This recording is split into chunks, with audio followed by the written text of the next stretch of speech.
Anyone present?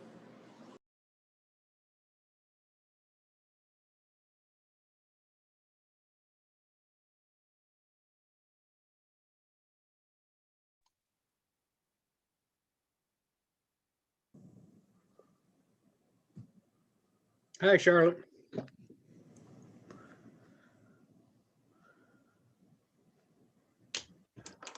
Evening, everyone. Good evening. Good evening. Welcome, everyone. Thank you.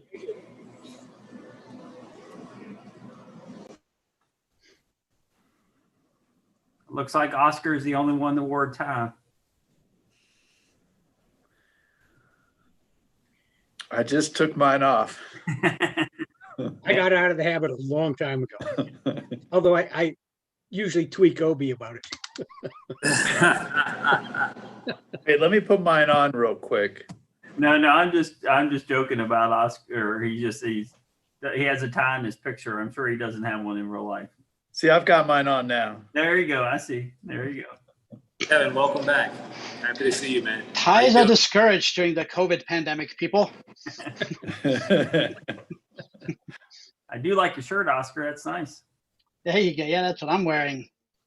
Hey, how come I don't have one? I still Repping have MTC it. here. It's sitting right there on my dresser, waiting on my bookcase, waiting to give it to you. I need that. Hey there, everyone. Hey, Kristen. Good evening. Hey, Dan. Good to see you again, Kaylee. We just came from our task force meeting, so I bought that. Actually, I bought that on the black market, Michael. Oh, you did? Yeah. I ran faster than you. Oh, all right. How much do I need? Virtual legs. It's all Bitcoin. yeah. Oh, Bitcoin. I heard there's a vending machine out there somewhere now. Right. In a grocery store. Well, this is a strikeout for me. 3 Zooms and I'm out.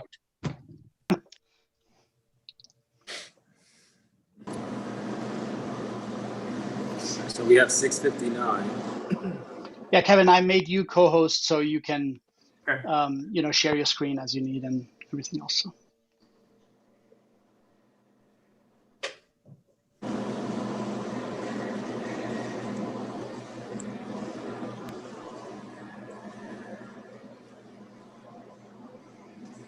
I think the only person waiting is Jackie. She's supposed to lead the meeting, so we'll give her a little bit more time.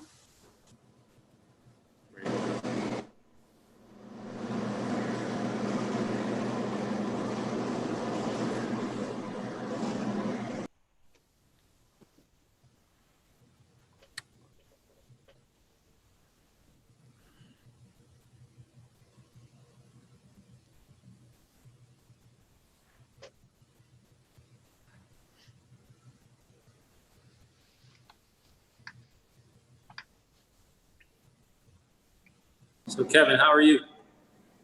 Good. Good to see you, man. Yeah, good to see you.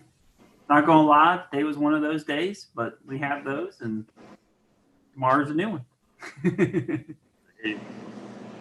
Oh yes. You know how you feel.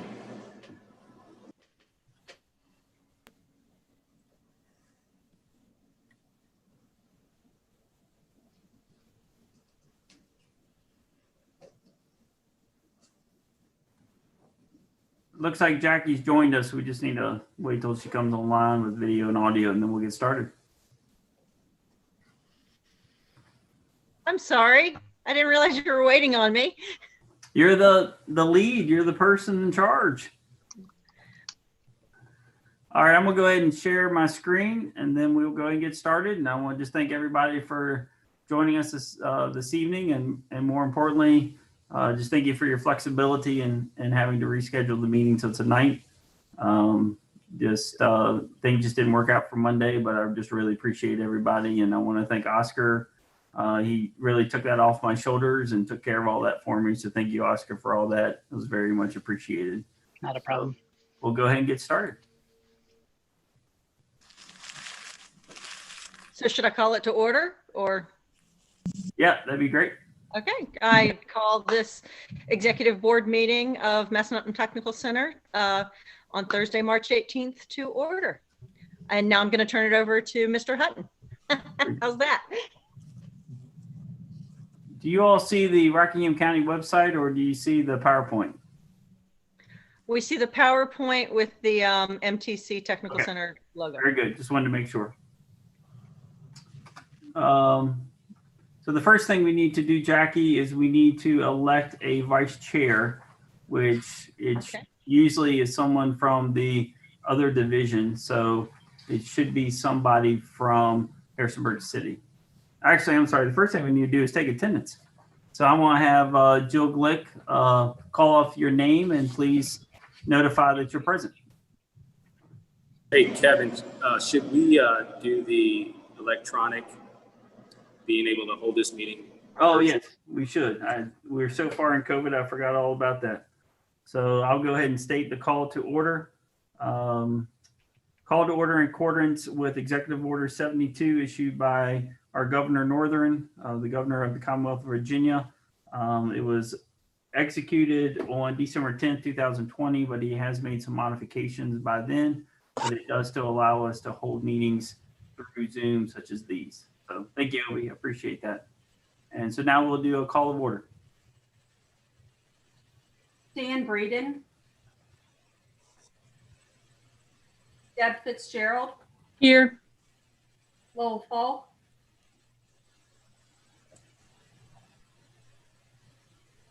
Obie Hill. Present. Dr. Andy Cohen. Present. Kristen Laughlin. Present. Jackie Lohr. Here. Dr. Charlotte McQuilkin. Here. Renee Reed. Here. Dr. Michael Richards. Present. Dr. Oscar Schleichel. Present. Kayleen Siegel. Present. Dr. Nick Swain. All right, thank you. And now, Jackie, we need to elect a vice chair. So we just So I need will to take nominate. nominations from the floor for a vice chair for MTC. I would be happy to serve if one of my colleagues would nominate me. I will do so. So move. Great. And that was Deb, right? That was Deb. Awesome. You got two motions at the same time. So I heard a motion in that order from Andy Cohen. And then did I hear a second from Obie? Yes, ma'am. Awesome. So I have one nomination that's been properly made and seconded. Are there any additional nominations? Hearing none, I'm going to close nominations and we'll proceed to vote. How do we need to vote? Roll Jill- call? Yeah, Jill will do roll call again. Okay. Jill, can you please do a roll call vote for us on that? Yep, she sure will. Dan Breeden. It's on here. Oh, sorry. Deb Fitzgerald. Aye. Obie I'm Hill. going to call point of order real quick. I'm sorry. We're voting on closing the nomination, right? That's fine. Yeah. Just vote on, we can just vote on the person. Well, if we close nomination and there's only one nomination, then we can, right? Is that the way it works? Yeah, we've never gone through that whole formal process, but if you want to, we can. Okay. So I just want to make sure everybody knows what they're voting on. So as the chair, I'm going to say we're going to move forward on closing the nominations and accepting Deb Fitzgerald as vice chair. Okay. I'm sorry. Now go ahead, Jill, please. Okay. Deb Fitzgerald. Aye. Obie Hill. Aye. Dr. Cohen. Aye. Kristen Laughlin. Aye. Jackie Lohr. Aye. Dr. McQuilkin. Aye. Renee Reed. Aye. Kayleen Siegel. Aye. Very good. The next thing is the approval of the minutes. I sent the minutes in the earlier packet for you to review from December 21st, 2020. Are there any discussions on the minutes? Hey, Kevin, with the minutes there,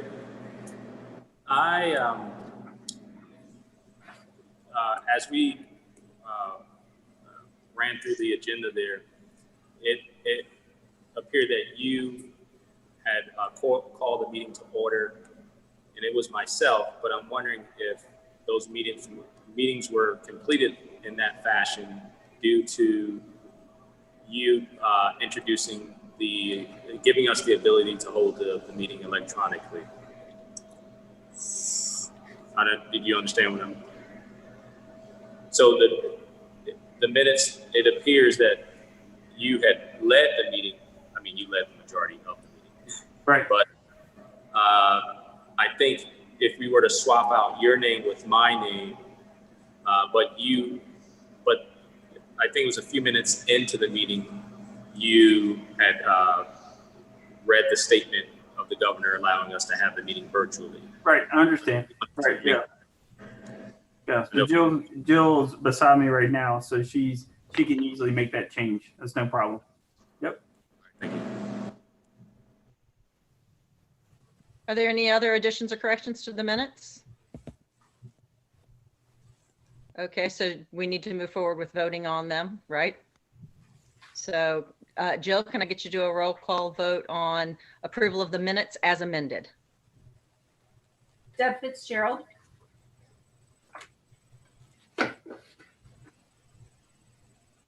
Did we have the motion moved and seconded? Oh, you're right. I'm sorry. So do I have a motion to accept the minutes as presented and amended? So,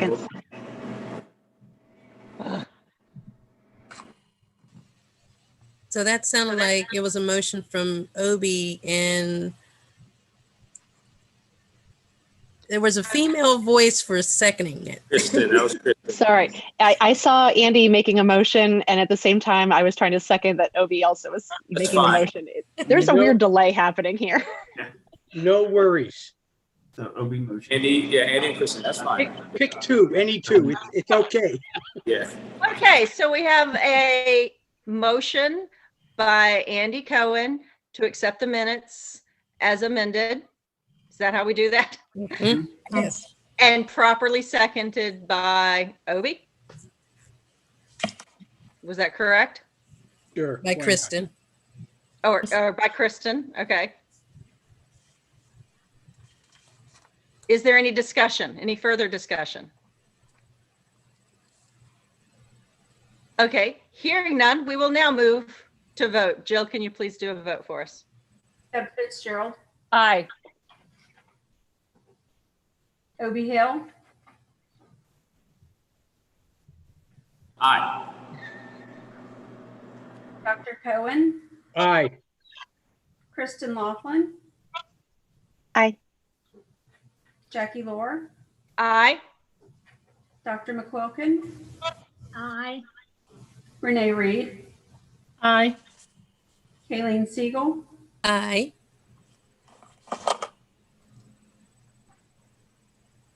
Alrighty.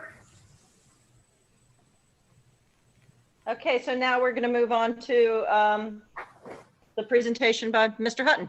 Yep, sounds great. Thank you, Jackie. So I'm going to try to move this through as quickly as I can. There's a lot on the agenda today, and so if I'm going too fast, please stop me. And if you've got discussions or questions, definitely ask.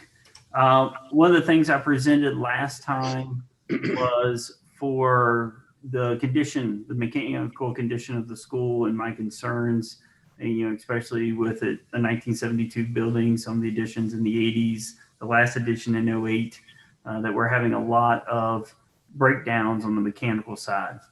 You guys were very open to the discussion, and the suggestion was for me to bring in a Architectural Incorporated or a firm to come in and to do a full analysis of the school, to provide you all a better understanding of our concerns and issues, and to lay down a plan for us to figure out what we need to do and what we can do to our building to bring it up to code and to bring it up to date and to repair and improve those mechanical renovations and upgrades. So we hired Architecture Incorporated. It is the same firm. I contacted Steve Reed, who's the Director of Maintenance of Rockingham. It is the same firm that he used in the last few school renovations that Rockingham County did. And they have been excellent and wonderful to work with. So Ken White, I believe his name, is the main person for that organization and company. They came out here. We met originally for about a half a day.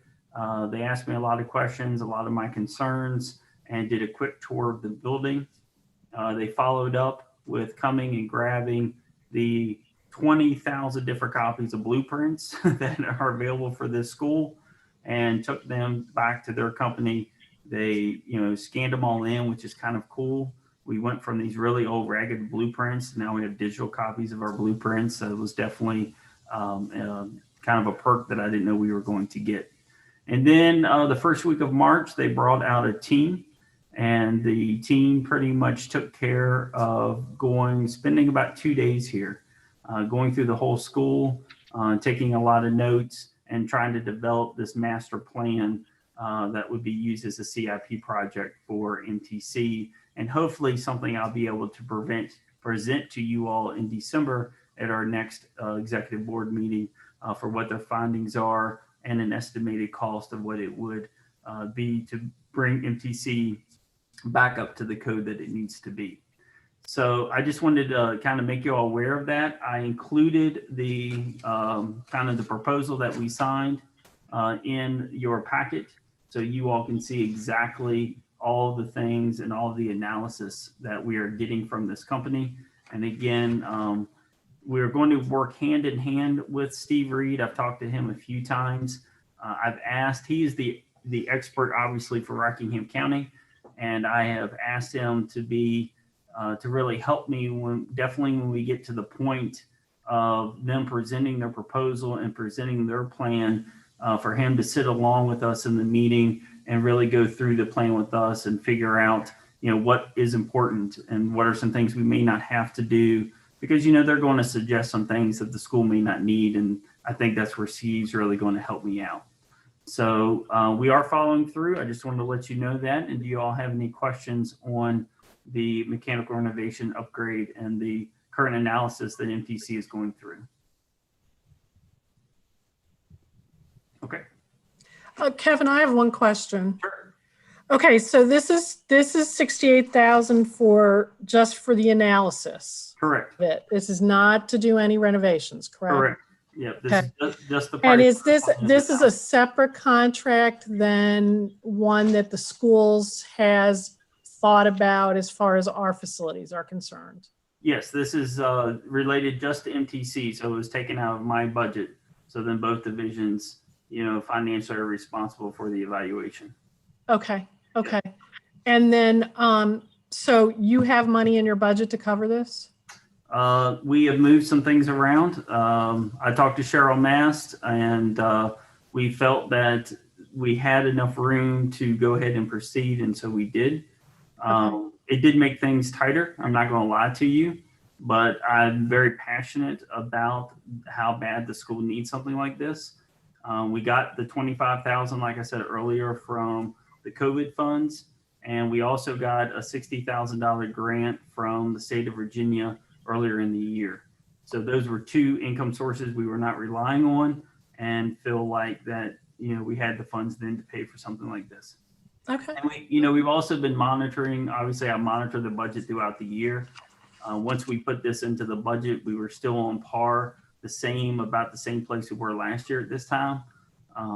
So I think we're going to be okay. I'm not ever going to promise anything like that because I don't want that to come back on me, but I'm pretty confident we should be okay with this increased cost.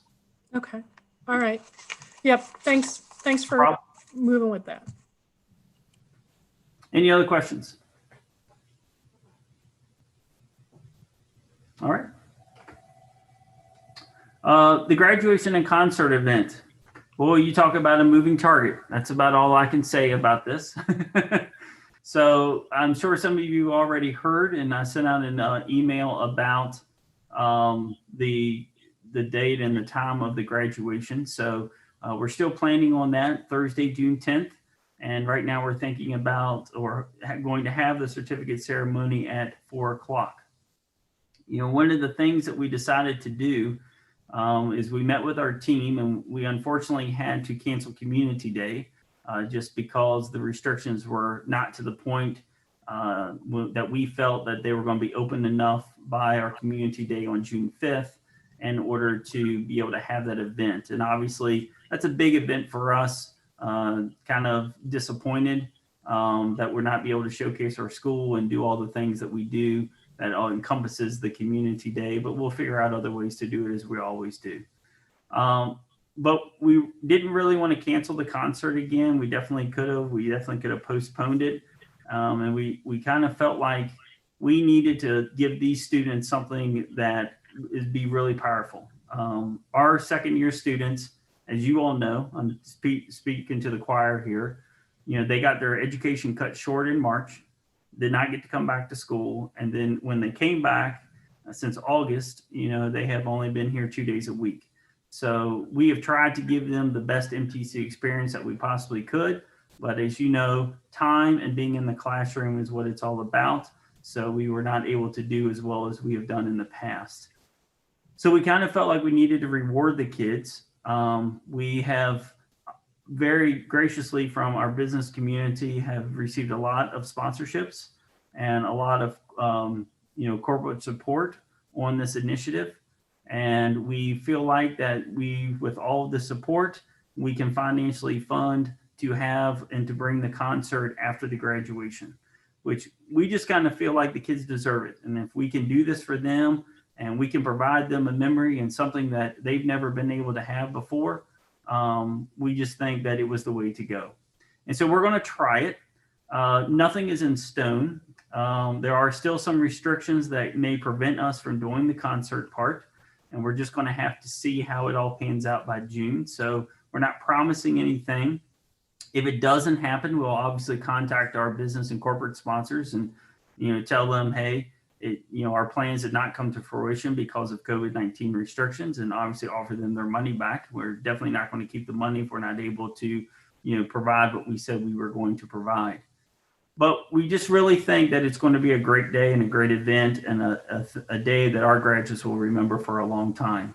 So the location is still to be determined. Right now, we've got the Rockingham County Fairgrounds reserved, but as both superintendents know, some things came out yesterday from Governor Northern that could possibly allow for a more traditional graduation.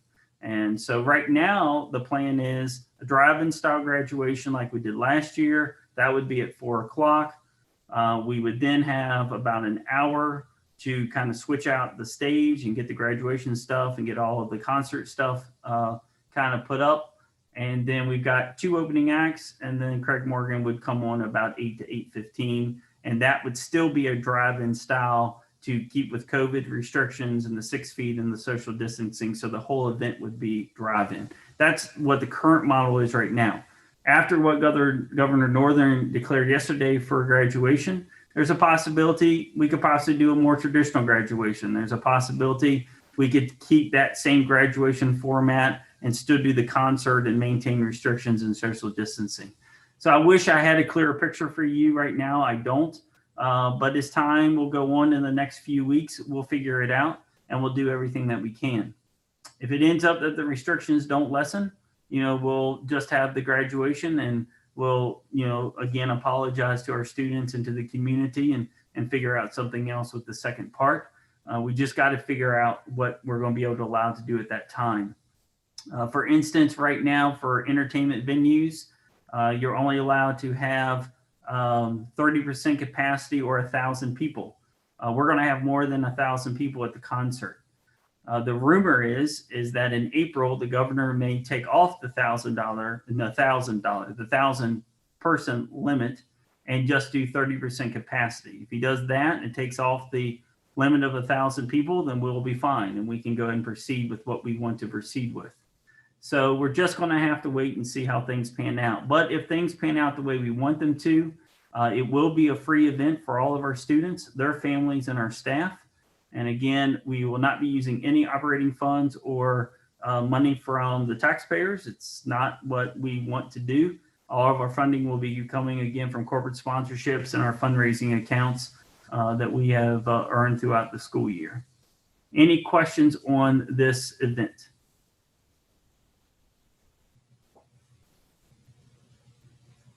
All right, well, we're hoping to make it happen. And I know our kids are hoping to make it happen too. And we'll keep everybody informed as we go throughout the next couple months and see where we are in June. So I want to talk to you all about, yes. I'm sorry, just thank you and your staff for all of your work on it. And we know it's a moving target and we appreciate everything. If anybody knows it's a moving target, it's the people I'm talking to in this computer screen. So we all can agree on that. And it just changes so much. And, you know, and I know Oscar and Michael can talk about it. You know, we got a great word from the governor yesterday on the amount of people that we might be able to allow to graduation. But then 2 hours later, we got 4 pages of restrictions. And so that's what we're working through and trying to figure out if we can make it all happen. I know we can. None of the restrictions are, I think, a deal, you know, a closure and not something we can't do. Now we just got to figure out if we can do what we want to do within those restrictions. And that's just going to take some more time. Our next one is the Flat Hat app. So one of the things schools always try to do, and I included this information right here in your packet, is how do we communicate better with our parents? How do we continue to communicate better with our students and our community and all the stakeholders that are all part of MTC? So I was approached by actually a local company here in town. And the lady that is developing this is actually a science teacher, a 7th grade science teacher at Wilbur Pence Middle School. This is another company that she owns and does with her husband, about how can we create an app that kind of blends 3 or 4 different types of apps and social media platforms into one single source, and something that we can get our students involved in and our parents and the community, and a very quick way for us to communicate with our parents or anybody that is a part of the app. I'll give you a great example of something that happened this week. As you all know, we had to go into lockdown on Tuesday because of the shooting and the incident that happened at the Super 8 about a half a mile from here. This app would have allowed us to instantly send out a text message or Facebook type of style message immediately to all of our parents and students that are part of this communication tool, letting them know that we had to go into lockdown and letting them know very quickly what does that mean, and you know, what does that mean for the students that were already here. And so it's that type of immediate communication that I'm searching for, and that type of immediate communication that we really want to be able to provide to our students and parents. So what this app does is it pretty much takes Instagram, Twitter, Slack, and Remind Me, and puts them all into one. And I'll give you guys the homework if you don't know what those 4 different things were, but they are all communication tools that our kids and parents are currently using. And so instead of them having to go into 4 different platforms to try to figure out what's going on in a very quick moment, this kind of brings it all into one. So we upload the class rosters into the account. All of those are already made in groups. We can create different groups. So if we go to Skills USA, we can create a Skills USA group, and all the students that are in that competition are a part of the app. And we can instantly communicate with them. We can remind them through the notifications and the text messaging. Where it's great for teachers is there's no personal information shared. So if a teacher texts the class, or we text the Skills USA students, it doesn't come from any of our personal phones. And if they text us back, it doesn't come from any of their personal devices. It's all communicated through the app, which means it's really cool. The other thing teachers can do is they can post assignments, they can post due dates.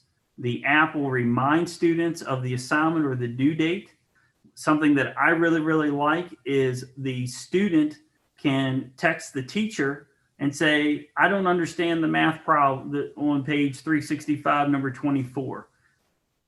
The other students, because it's a group text, can either then help the student themselves, or the teacher can respond back and say, well, here are some hints. And that goes to all the other students. So it's a two-way communication back and forth on assignments or homework or things that are done in class that continues to go back between the students and the teacher. You know, one of my concerns obviously was sometimes those conversations can take a wrong turn, and this company archives everything.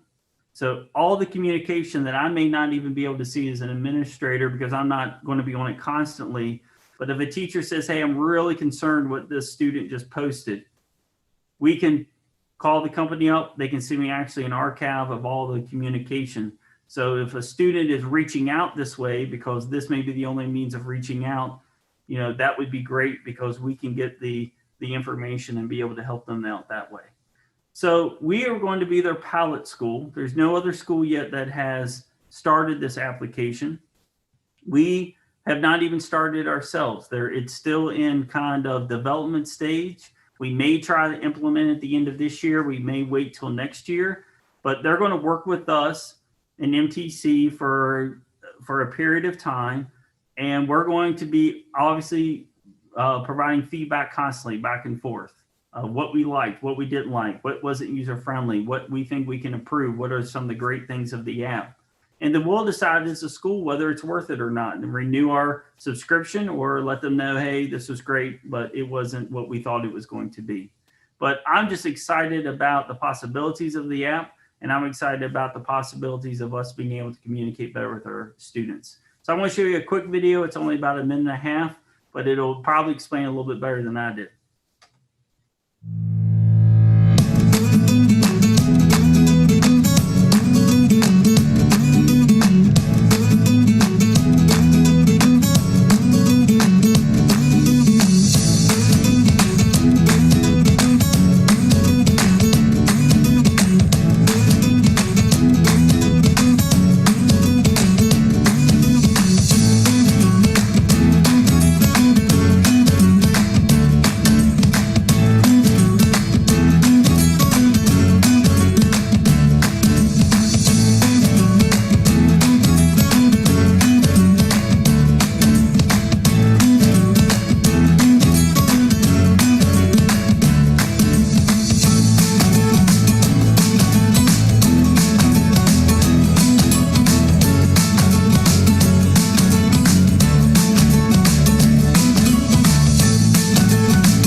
Any questions?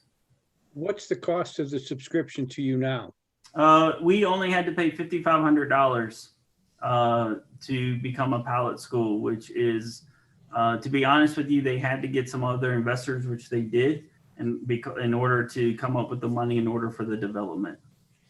So I told them that obviously when we took on this project, I told them that I wasn't going to be able to pay the divisional prices or be able to pay, something that, this thing goes nationally and globally, what they'll probably charge a division to use it.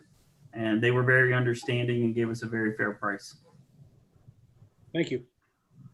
Sounds like this is a really good program. I don't know, Dr. Richards, if this is something that piqued your interest. And the rest of the board, yeah, it sounds really great. So my question, Kevin, is do we know all the kids have cell phones? And if not, what do we do if a student can't communicate through this? Right. I think that's definitely something that could definitely be something we'll have to, I don't have an answer for that right now. So I think it's definitely something we'll have to see if that becomes an issue for sure. I definitely don't want this to be a teacher's only source. It's not, you know, when we talked about it, it's definitely not, it's an add-on. And that's something we've got. When I talked to the developers, I said, look, this is going to be an add-on. This isn't going to be a replacement. You know, teachers are still going to have to email. Teachers are, you know, still going to have to speak with parents and still do everything they need to. So to me, this communication tool is going to have to work really, really well and be really great, be user-friendly for teachers to find the advantages and to feel like this is something that they think enhances their class. Because I agree with you, Michael, it's not something that we're going to be able to say, well, this is your only communication tool now. Because you're right, not everyone has the means to use the app. But equity demands that all children get the same access. Right. So Michael's question is, I think that's where I would take it. If all the students don't have it, we've got an equity issue. Right. It also has a desktop feature too. It doesn't have to be an app. And so if they have their Chromebook from their school system and they have internet access, they will also be able to access the features through the desktop version. And that's obviously good. You know, the more access, the better, but a cell phone allows you to access anywhere. Correct. So if a math problem, to go to your example, number 26 on page 365 is being discussed, and three children don't have cell phones, then they were left out of that discussion. It's not an unsolvable problem, Kevin. I'm just bringing it up to you know, something to think about. Yeah. I do think it's a great way to compile technology, you know, to get different sources and to put them in one place. I think teachers would appreciate that as well as students as well, because, you know, nowadays we have several different emails, text messages, and so many ways of dispersing information. When you can all get that in one place, it does make life easier. So, but to Michael and Andy's point, you know, equity is a piece there that we should consider for sure. But great idea. I think it's wonderful. Yeah, I agree 100%. And I think that's definitely something as the pilot school we're going to have to address and going to have to see how we handle that situation. So yeah, I definitely agree. So Kevin, I think does that mean that you're going to run parallel programs? I mean, you know, with Schoology and this, and is that going to add to the burden of the teachers for next year? Or is there a way to mesh those systems? There's not a way to mesh a Schoology. There is a way to, it's going to be an add-on. It is. And I've already talked to the staff about that, and it will take away like Remind app. A lot of our teachers right now use the Remind app. A lot of our teachers right now use Slack, but it will not replace, Renee, you're right. It's not going to replace Power School. It's not going to replace Power Teacher. It's not going to replace Canvas for like Harrisonburg students. It's not going to replace Schoology for the Rockingham students. It's not that type of replacement. It's more, it's going to help us because we can communicate faster to parents. We may eventually stop using like Twitter or Instagram as our social media means if this is what takes off. But it's definitely another tool, and it will take away some of the other platforms that are very similar to it, but the main bulk platforms that teachers use day to day, it is definitely not a replacement. And I think that's where the example comes in that, you know, about students discussing work with the teacher. You know, for that, we do have a learning management system. And in the meeting with the company where we talked about whether or not to allow a pilot, and they contacted our other schools as well. And I said, no, one pilot at MTC, and that's what we'll evaluate, not now reaching out to the other schools as well.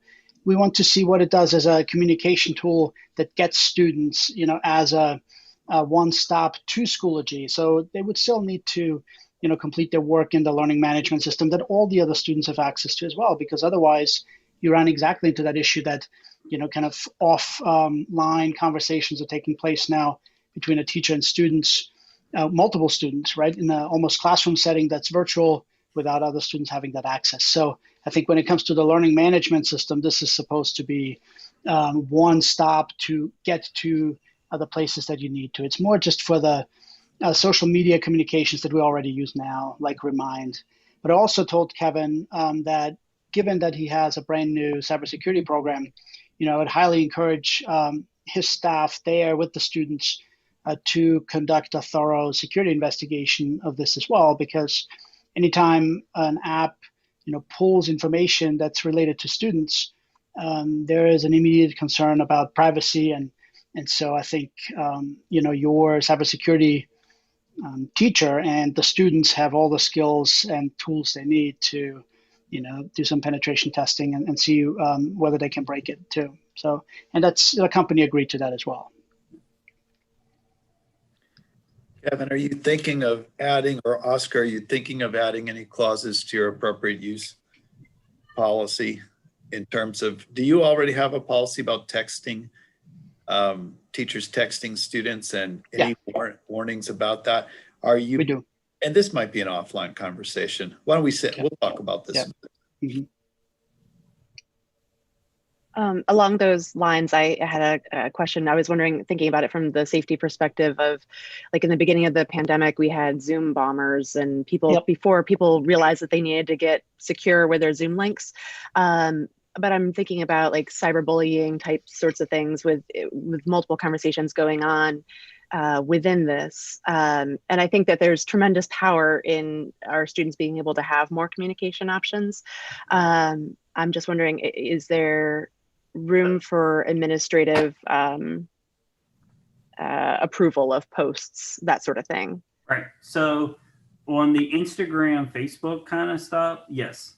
It all has to go through Chris or I before it gets posted. So that was one of the top things that Chris and I talked when we talked to the company, is we don't want kids being able to do a social feed through MTC without us looking at it first. So that is yes. Your other question is that students cannot create private conversations amongst them with the app. So it has to be in the group, which the teacher is part of the group. So if a student, that's what I meant, if a student says something that's inappropriate or not, the teacher is going to see it right away. And then if the student tries to delete it, it's been archived. And so I think on both of those, I think that security feature is going to be there in order to try to minimize that the best we can. Okay, thanks. I have the similar concerns. I think it was Renee that mentioned about the burden on teachers. Mm-hmm.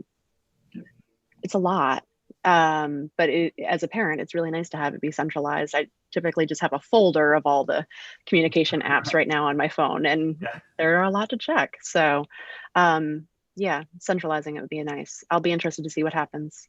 Cool. Thank you. Thanks.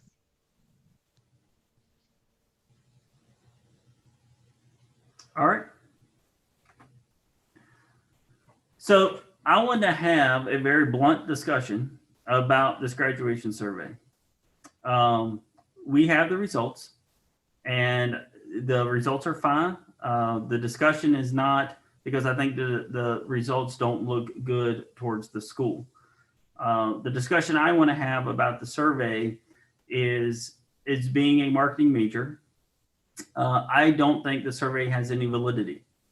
And I don't, since I was assigned the survey, when I first became assistant director and conducted the survey, 6-7 years ago, I questioned the survey then. And I really don't feel like that this survey does justice to our school. And it's something that we should look at this and then make evaluation or decisions based off of what the students report. Again, I'm not saying this because I'm about to show you bad data and then you'd be like, well, he's just making excuses because the data is bad. The reason why I don't think the survey is good, here's the first part of it. We distributed it to the 2018 graduates.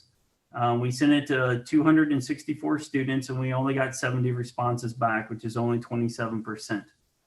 We tried to use a professional company 3 years ago or 2 years ago and only received 92 responses. So even whether we use a professional company or we try to do it ourselves, we're just not getting a very good response rate. We got a good mixture of all the different programs and a good percentage from the 70 responses, but we never got enough responses where we could break down each individual program. So if we only have, 2 people from Diesel respond, it's not fair to the school for me to then say, here's Diesel, here's the 2 responses, and of these 2 people, this is how the program is going. So we need to look at this program because this is the survey data or the responses that we need to use. So because of the response rate being so low, and even we paid $5,000 a couple of years ago and tried to use a professional company, the response rate never changed. We even this last time put a carrot out in front of them and offered a couple of Visa gift cards and did a poll and a selection that if the students, answered and got back with us, we did a drawing, we selected kids, and we issued the Visa gift cards, trying to provide some sort of incentive to try to raise our response rate. And that just didn't work really well. Where I think the survey loses all its validity is I don't think at MTC it's fair to try to directly correlate this student is a graduate from welding. Does this student have a welding job? Because at this age, for the high school program, I'm mostly talking about the high school program, the adult program, you can definitely do a direct correlation because those students are coming here to learn, to get their journeymans, to do their apprenticeship, to get the exact skill they need in the adult program to go do that career. So your return on investment on the adult program is in the 90s because that's why the students are here. As you all know, when you're at the high school level, students are experiencing a lot of different electives. They are testing the waters. They're trying to figure out what they might be interested in. And fortunately, a lot of those students use MTC as that way to test those waters. And we do a great job, an outstanding job of teaching soft skills, teaching work ethic, and teaching a lot of skills and trades that they then take from here and apply it to whatever job that they are doing, or the college or community, and what job they have after college or community college. They are still applying the skills that we're learning here at MTC. I'm going to use me as an example. I said earlier in the presentation that I was a business and marketing major. I am now a director of a technical school.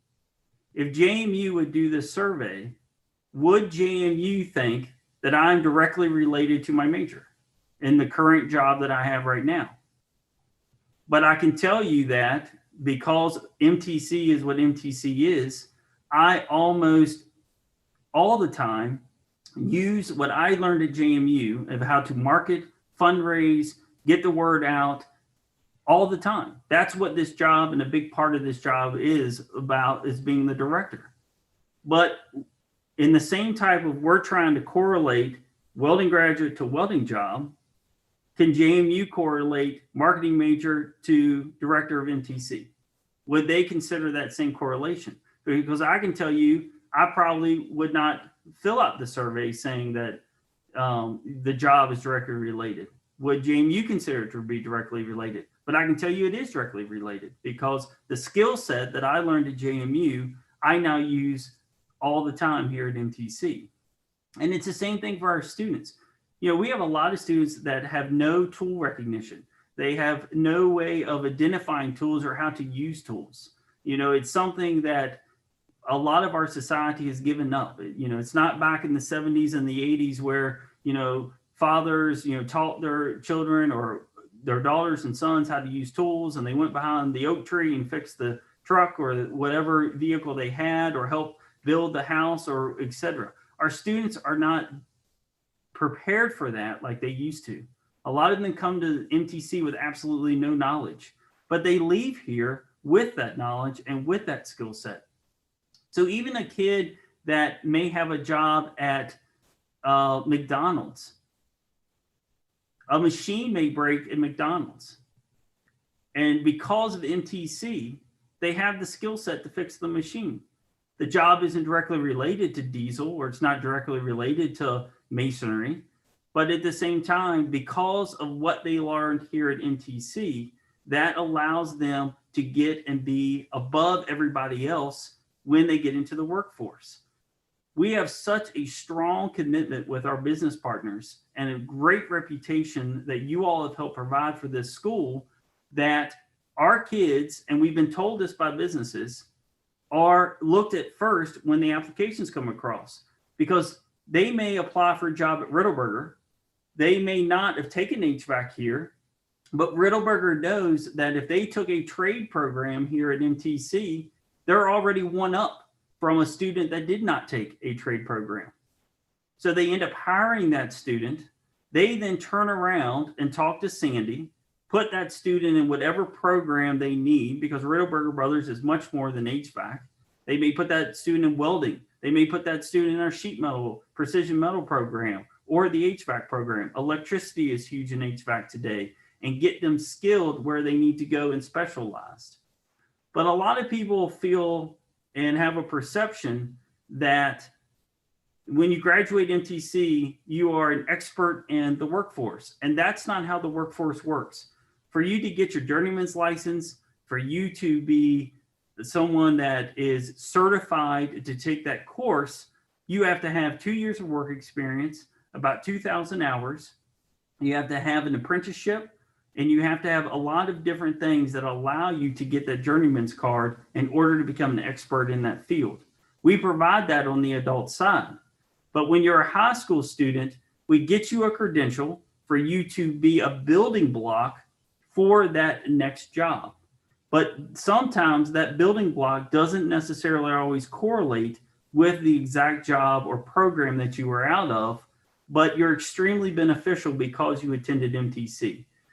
And that's where I feel like the survey has no validity, because I feel like it doesn't really show a true representation of what this school provides for our students. And it doesn't really give this school the merit that it deserves, because to me, I can't use the survey to share with businesses. I can't use this survey to share with other stakeholders that are interested in MTC. And I surely can't make decisions based off of this survey. Because to me, trying to make that direct correlation just is not what we need to be doing in trying to figure out where our graduates are. We do outstanding things here, and you guys know we do outstanding things here, and you all, I know, are very proud of this school. But I think we need to come up with another way to evaluate. Personally, I think the best way to evaluate MTC would be to do a survey of our students before they graduate. That is a real time. I just finished the program at the high school level. What did I try to get out of the program? What did I not get out of the program? What did I think went really well? That to me is really valuable information that I can use to try then fix the program. If you see a trend of the data and the information that you think, yes, this is something we need to work on. But I don't think we can evaluate a program by doing this type of survey. I'll show you the rest of the results, and then I definitely want to hear from you, and I definitely want to open up. We don't have to really talk about it tonight if you want to, because this can be a very long conversation. I'm more than welcome for you all to set up a meeting with me, either Zoom or in person, where we can really talk in more detail about this and try to figure out what's the best way to evaluate our school and get the information that the school deserves. But here's the rest of the information. This just shows what we're currently doing, which is 58% is working. Military school, you all can look at it. I don't need to read it to you. But the thing you need to about the 58% is those are going to be entry-level jobs. You know, those students in 2018 to when we did the survey, they're not making the higher end jobs because they haven't finished the apprenticeship and the work hours to get their journeyman's license in order to get to the next level where they really truly make it a career. So that's what we have to remember by this 58% of that workforce is we're really only talking entry-level jobs. Is your job related to MTC? This is, again, I don't think is correct. I think if you talk to those 53.6% and you really talked about, well, what do you do at that job? You might be able to make some more connections. And you might be able to prove to them, well, did you know how to do that skill that you're now doing in that job, even though it's not directly related before you came to MTC? I don't know the answer to those questions, but my assumption is that graph would be a whole lot different. It's perfect. There's nothing wrong with the information. But again, I'm not sure as a graduate that is out of school for only 2 or 3 years, if they're able to make that correlation. And I think it's a very important correlation that we need to make. This is your best salary. Again, like I talked about, most of these jobs, if they're in jobs, are going to be entry-level jobs. Some of them are making outstanding money, only being 2 or 3 years out of school. But most of them are going to be in the $10,000 to $20,000 range because they're still going through the training if that's what they want to make it as their career. Have you continued your education in the area study, taking it in MTC? I think a lot of that 44.9% is probably going to be our health career students, our vet tech students, and our dental career students. Those are definitely major building blocks that MTC gives these students to get to the next level. A lot of our CNA students go to the LPN side. A lot of our CNA students come back to MTC to do the adult LPN program. A lot of our vet career students go to Blue Ridge to do the vet tech program. It's definitely a building block again to get them to the next level. And then finally, rate your experience. You know, you can't beat that. 100% felt that it was very helpful or somewhat helpful, and not anybody felt that it wasn't helpful at all. So I'd love to have a discussion. Either we can do it tonight or we can do it at a different time. But I really think, to me, the best survey would be for our high school side right before they leave is really where we're going to get the best knowledge, because we're going to get an outstanding response rate because they're still going to be here. And then we're going to be able to really get a true feel for them because they're just in the program of where we can help and where we can improve programs when we need to improve them.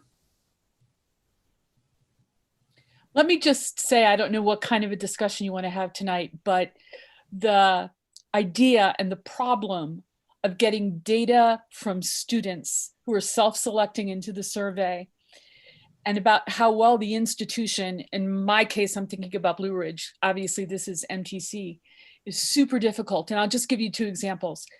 If I have a homeschool student who decides that they want a 4-year college education and they're a little nervous about competing in a classroom situation right out of the gate into a place like JMU or a place even like Eastern Mennonite University, they might come to Blue Ridge first just to kind of test the waters. Smaller classes, somewhat different situation. They might, after a semester, say, oh, I got this. I can do this. And they might leave us after a semester. For us, that's a failure because that person enrolls in a program, leaves after, say, 15 credits and doesn't graduate. For the kid, that's an enormous success, right? So the data doesn't show the actual real value added that the institution gave to that student and to that career. If a student comes and needs 2 courses in the summertime because they failed something in the spring and they're at JMU and they're entering as a junior and they just got to make it up, and they take it and they pass and they re-enter their 4-year program as junior, that's a failure for us, right? Because it's a student who doesn't graduate. They did exactly what they wanted to do. And for them, it was a success. They got back on track to graduate at JMU. So I totally get the sense that the data is not showing the value added at the institution that the institution is generating for the students. Thank you. And I agree with you 100%.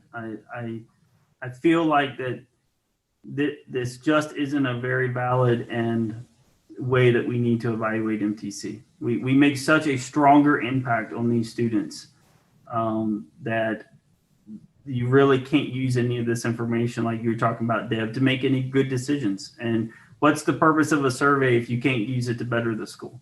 If BRCC has a graduation rate of 23%, if you don't know stories like the ones I just told you, you would think, what is wrong here? What huge thing is wrong here? But the students wouldn't say that. Right.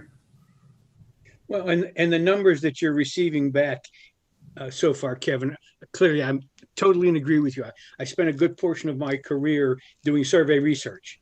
And when the numbers are as piddling as you have received, you're really walking on quicksand to try to draw any inferences from them. I mean, the charts are nice, but they don't tell you anything. Right. The numbers are too small. And if you're devoting resources to it and you've tried professionals, I would say it's time to go back to square one and find a different way to acquire information that will be helpful. Right. Yeah, Dr. Cohen's right. I just ran a power analysis on it, Kevin.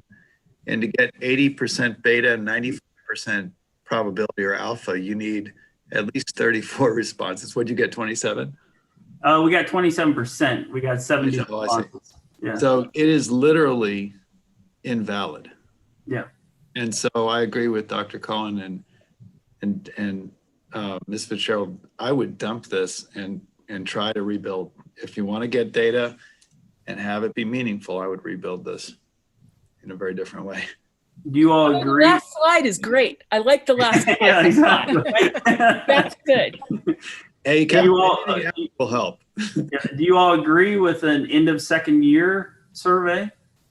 Yeah, it sounds like a pre-graduation would be a more accurate time to complete a survey by a student.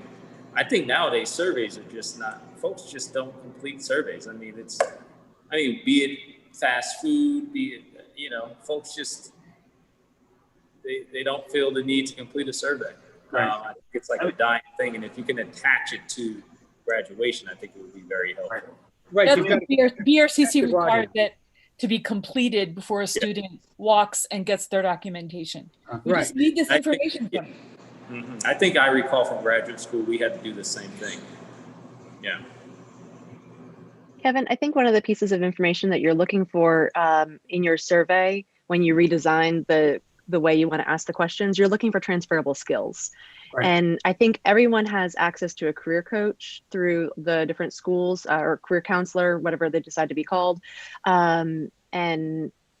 And so hopefully those folks are working with your students and explaining to them, like when they, I can't think of the kind of resume that you can build, but one that doesn't go by, I had this job from this date to this date, but you're talking about the skills that you learned at that job. And that's what you're really trying to highlight. There's a name for that kind of resume. Don't have it off the top of my head. But that's what you're talking about when that student that can get a job at McDonald's can rebuild the ice cream Right. maker that broke because they were in your program. That's how they, like, maybe you need to operationally define these sorts of things and then ask them the questions. Right. Okay. And I think Not a also, survey designer, but yeah. And I think also adding some subjectivity into that survey, because that you shouldn't assume that because a person is not working in the field where they should be working, it's due to the program. It could be due to their motivation toward actually going for a job. Right.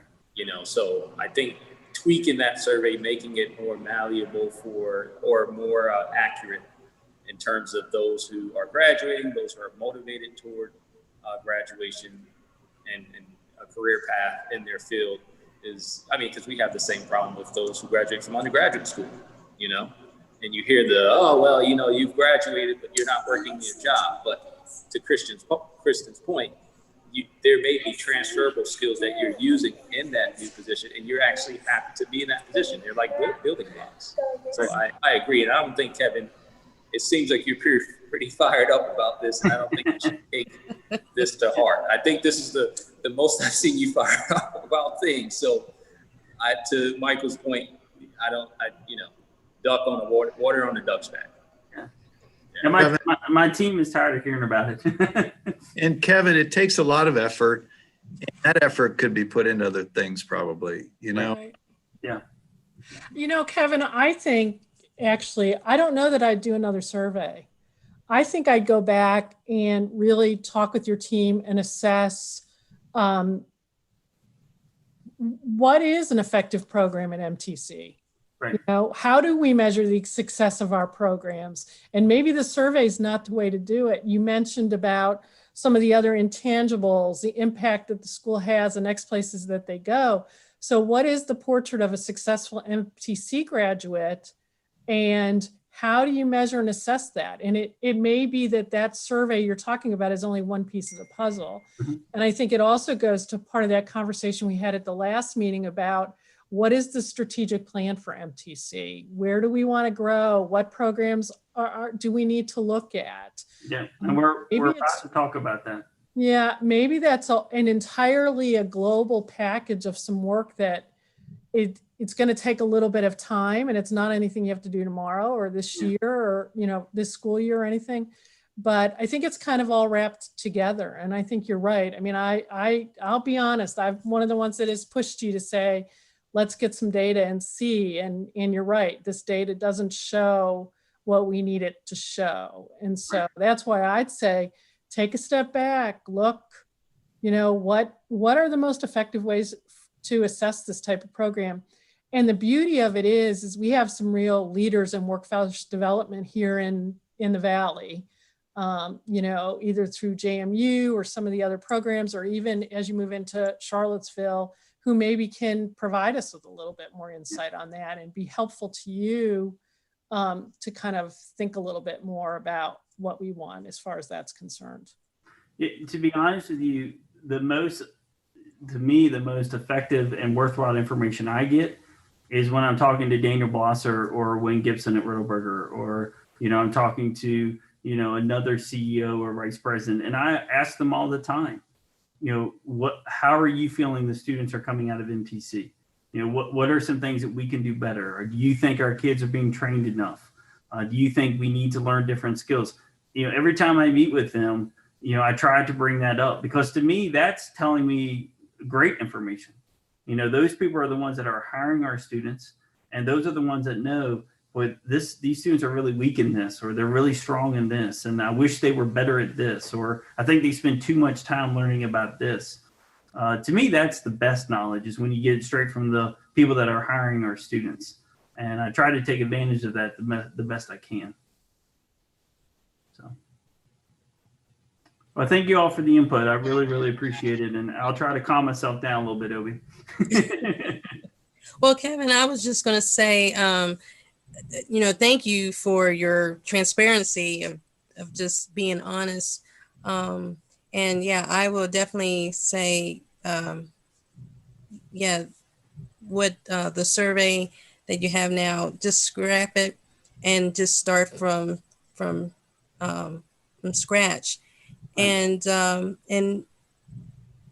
would agree as far as doing the survey right before graduation, but also, and maybe you would need to, I guess, to add a question of, you know, how did MTC help you where you are now after 5 or 10 years later? Yeah. Or something like that. That's my 2 cents. Thank you. All right, so we're going to keep this transparency going and talk about program update. So we have struggled, and Renee would kind of led into this on our strategic plan. We've struggled since I've been here with our enrollment in the masonry program. But at the same time, we've had an outstanding teacher, and a teacher that has made many contributions to this school, and I have found ways to use him outside of the classroom if I've needed to, because our enrollment numbers have been so low. But he has decided to retire, and I think this gives us the opportunity to, again, try to find other programs or other means of trying to use that space in our building that would be more beneficial and would have more students enrolled, and would be something that would allow a better utilization of the space and paying for an instructor and a teacher. So I'd like to propose to you all this evening for us to finish up the masonry program, and this be the last year of the masonry program. We have already met with all of our first year students. There were only 6 of them, to make sure this was not a sequential elective, or this was not something that they were relying on Masonry 1 to then rely on Masonry 2 in order to graduate. And we've already met with them. And the one student that we had the situation with, my school counselor has talked to the parents and the school counselors from that school, and they have developed a game plan. So we don't have any of those students that we have to worry about.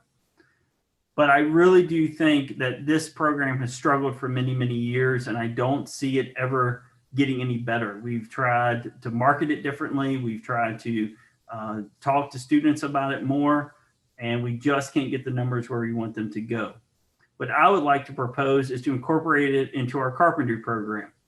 So I've talked to the instructor, and even though he's retiring, he's staying in the area. And I mentioned this to him. I said, well, what do you think about me hiring you for 4 weeks out of a year, putting you on a timesheet, paying you an hourly rate, and you come in and you teach masonry fundamentals to our carpentry students? And I've talked to the carpentry teacher, and he's really excited about it. So we're not going to necessarily just eliminate the program and never think about masonry here again at MTC, because as you all have ever tried to call a person to do any work around your house, you're waiting at least 8 to 10 months. And if I get rid of the program, now you're waiting over a year. So we're still going to wet the whistle, I guess, of the students in masonry, and maybe some students in carpentry will grab on it to a fact that they will try to pursue it somewhere else. But I just don't think strategically that it's the best place and a program that we need to try to keep funding. So I'd love to have some input on elimination of the masonry program. Obviously, we're going to talk about a new program here in a little bit that would replace it, and try to, again, move on from teaching this here at MTC. Well, I'll first say, Kevin, I recall doing the tour of MTC, how you took us around, you showed us all the different programs within the school, and one of the things that you made mention of was how the masonry program was struggling. So I'm not surprised, and I'm sure many of my colleagues here aren't surprised that you've reached this point. So I personally am in agreement with looking at another route. I'm persuaded by the stories that you've told, and in particular about your having already touched base with the 6 students in the Masonry 1 program, and they are not going to be seriously affected. And the one case you've dealt with on an individual basis, I'm persuaded, Kevin.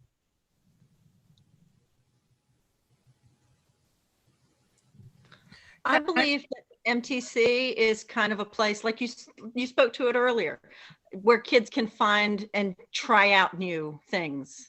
And if you have a masonry section within the carpentry section, and honestly, the last time I got work done on my house, my general contractor did the little bit of masonry work that we had to do.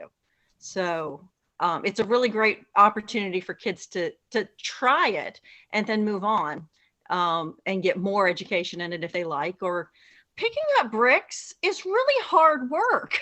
So I have a feeling not a lot of people are like, yes, let me be a mason.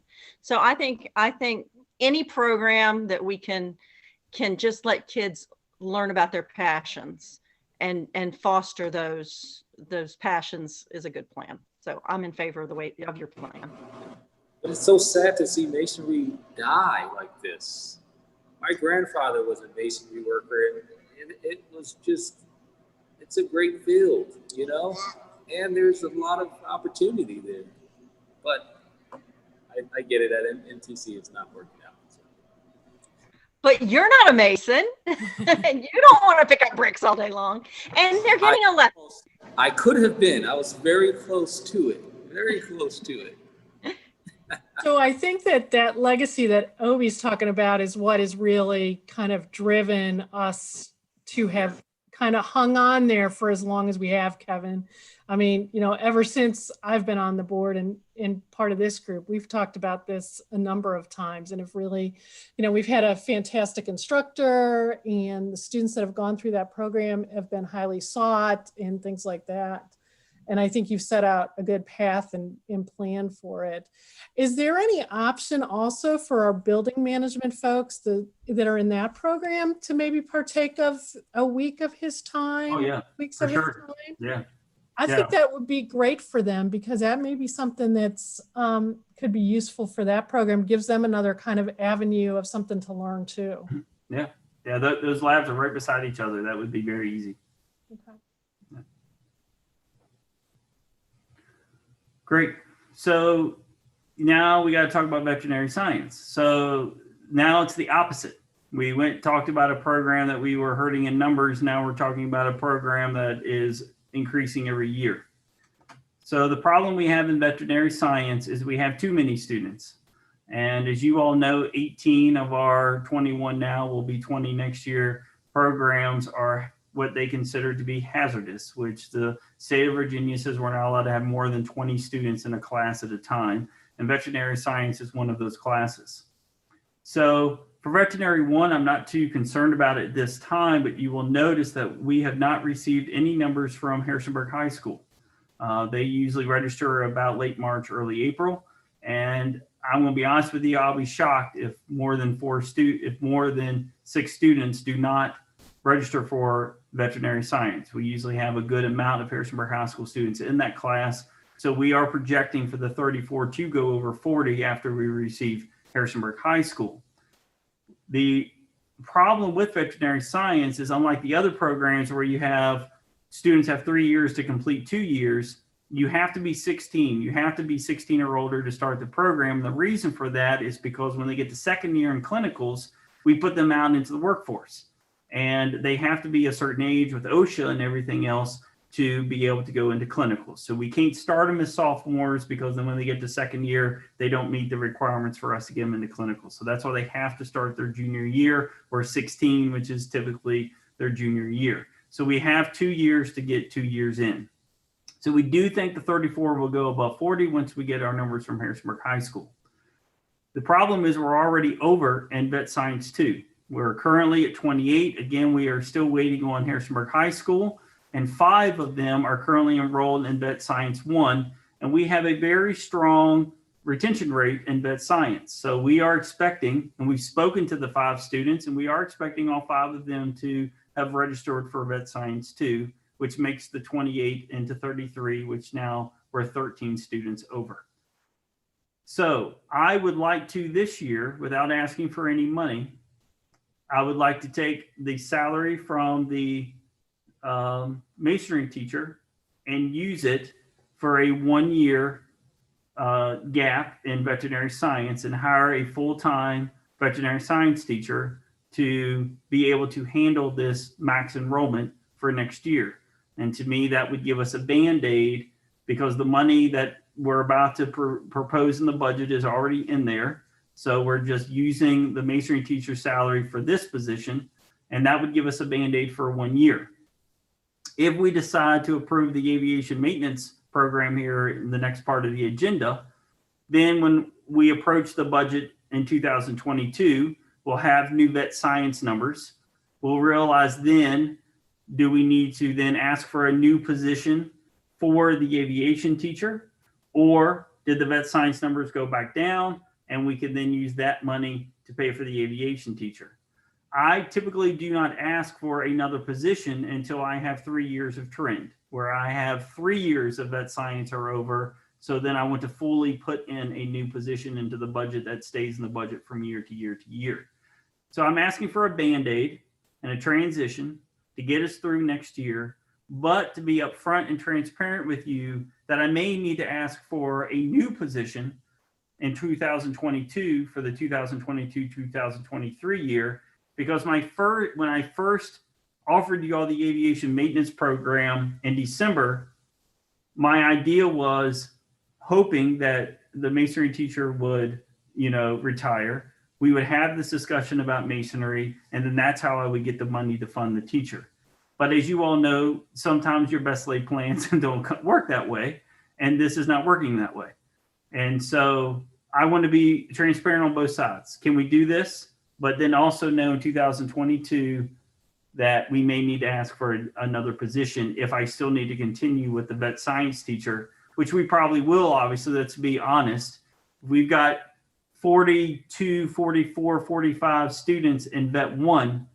More than 20 of those kids are going to come back for vet 2.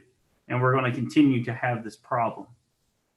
So again, open up discussion on that transition and using a Band-Aid for 1 year and then reassessing when we come back to this meeting a year from now.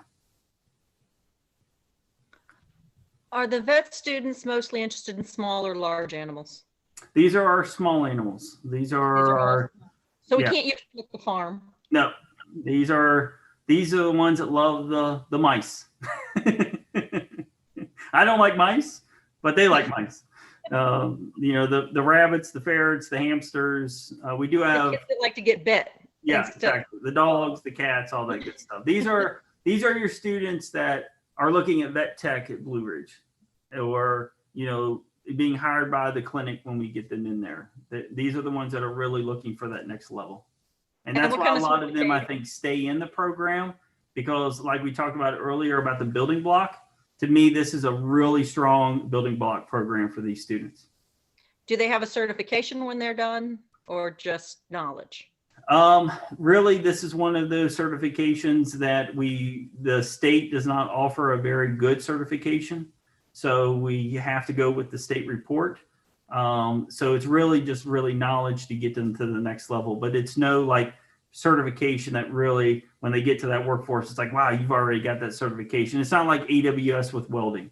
You know, AWS with welding is awesome when those kids come out here with an AWS certification. This is just more of a over covering up certification that the state makes us, you know, offer the students. So would they have to have 2 days or I guess every day a week training in their second year? We put them in clinicals almost full time. They do come in once a week to check on and to get what, like for instance, in dental careers right now, dental careers is the same program. Those students are all out in clinicals, but they come back for 1 day a week on different days. So there's kids in the class all 4 days. It's just not the full class, because right now they're doing NOCTI. That's their certification. They're doing NOCTI review so they can take the NOCTI certification in May. It's the same thing in vet. They're coming back to get some instruction for the teacher to check on them, but mostly their biggest thing in second semester is, you know, the clinicals. And so for our dental teachers and for our vet teacher, their job totally changes second semester. Now it's all about going out to the different, they're like co-op teachers is the best way to describe it. They now go out and meet with the kids, meet with the clinical rotations, make sure the kids are doing well, get evaluations from the employers. The kids have to do timesheets. It's all kind of a co-op situation for those two programs. Thank you.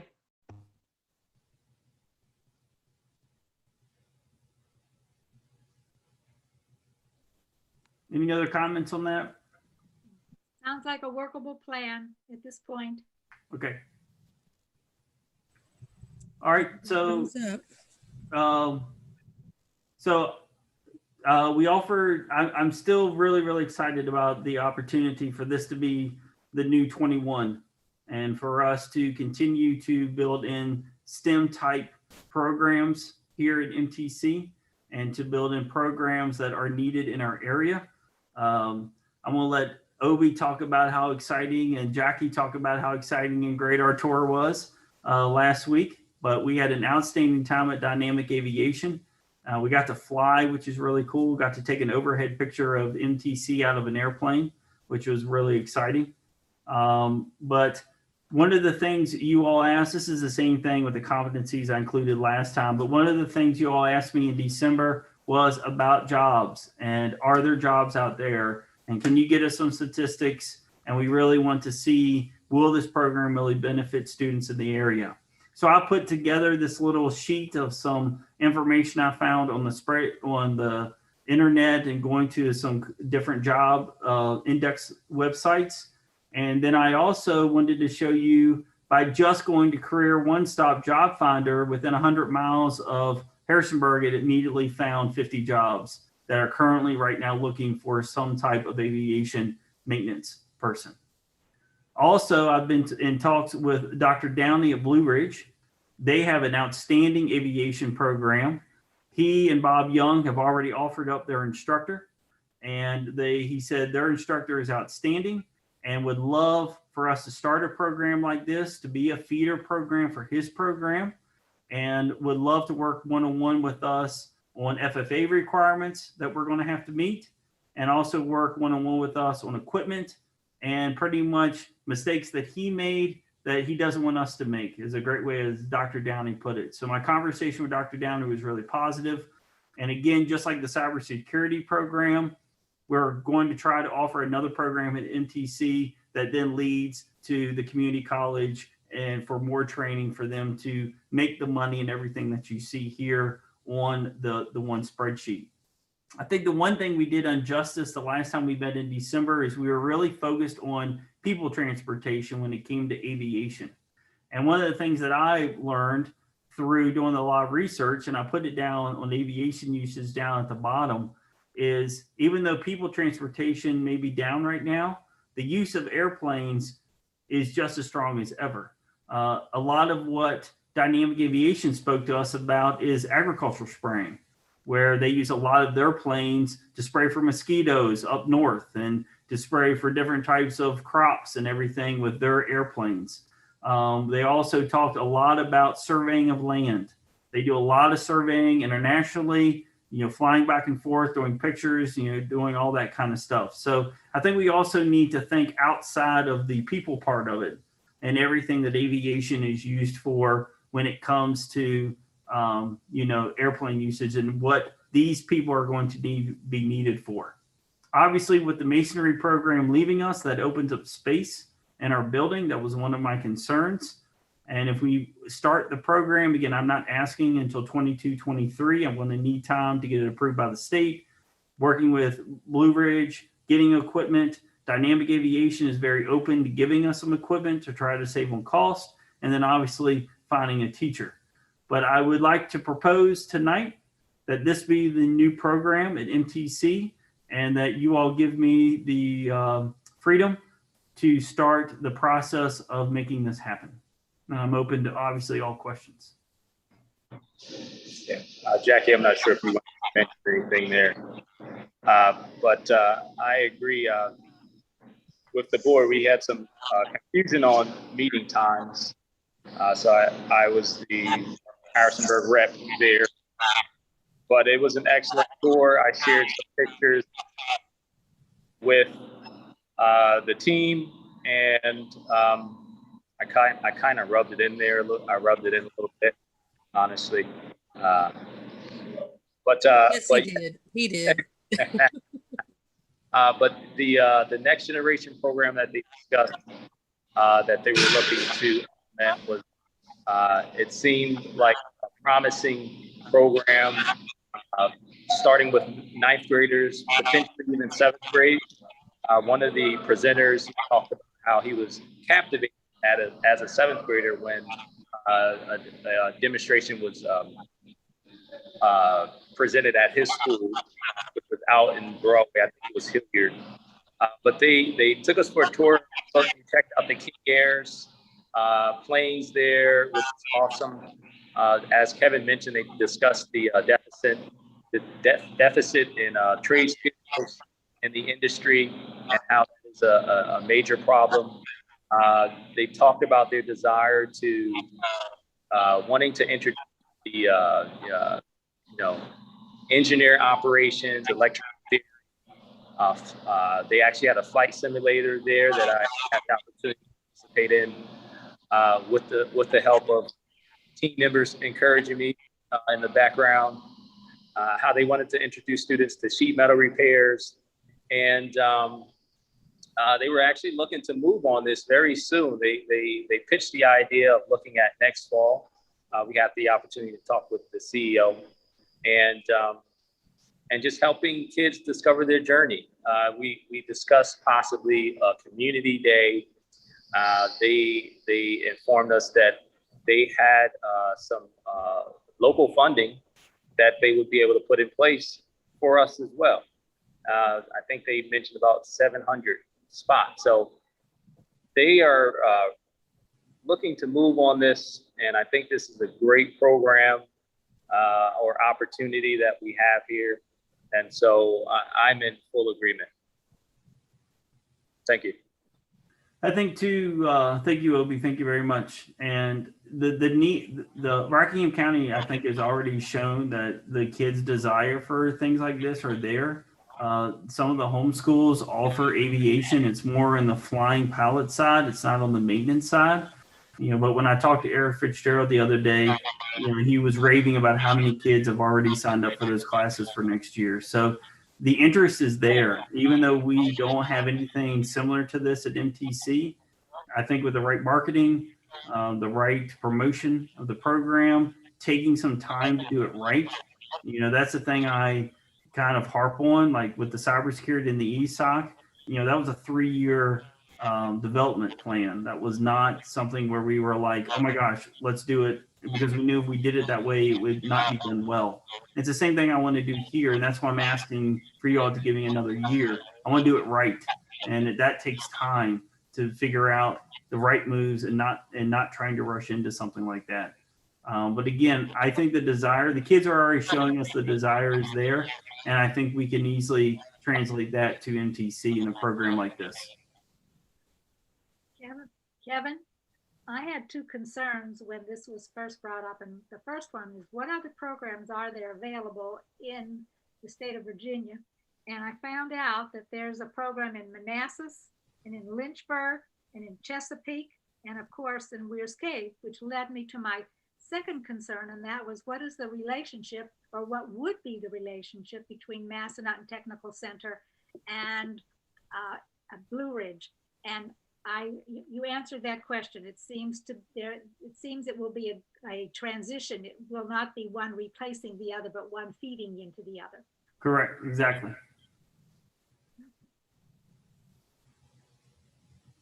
Hey, Charlotte, just, I guess for everybody's information, I actually, full disclosure, I have a son who at one point was interested in the Manassas program. So we looked into it. $18,000 a semester for him to go there. So if he can go, if any student in our area can go and learn these skills at MTC, they're under a public education, and then move on. And when you move on to Blue Ridge, it's significantly less than $18,000. So that is a real benefit, I think, to our students if we can do that.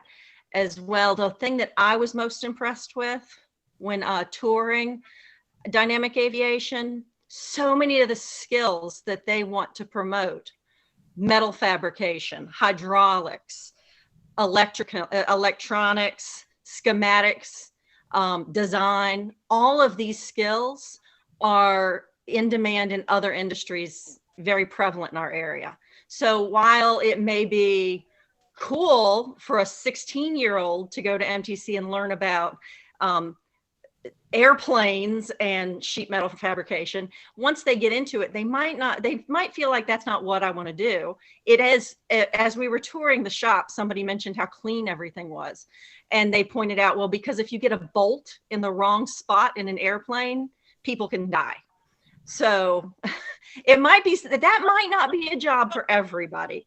But it at least exposes them and gets them a skill set that's usable in other places. So that's one thing I really, really liked about the program. Yeah, they're to excellence. It was superb, it clean, meticulous. And I think we were talking about those transferable skills like Jackie mentioned there. You can use that just about anywhere. Like when you have the life of a person in your hands, prior to flight, it really makes you think. It really makes you, it helps you to be safe, cautious, and to know exactly what you're doing. So I agree, Jackie. It's phenomenal. Yeah. Hey, Kevin, I just have to take this opportunity to point out that what Jackie just said totally relates back to the whole conversation you just had about the survey. And I hope everybody recognizes that because, again, every person that would maybe be enrolled in this aviation maintenance technology course is not going to work a dynamic, but they're going to have the skill set that will afford them the availability to work at lots of places in our community. And I think that's the point that we're making about MTC. Thank you. Thank you, Sandy. I was hoping you got that.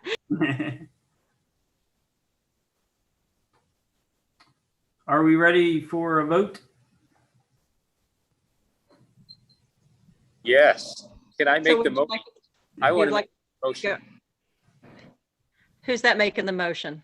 Oh, O.B. Hill. Yes. O.B. Hill, please. Hey, Jill. And what exactly is the motion, Obi?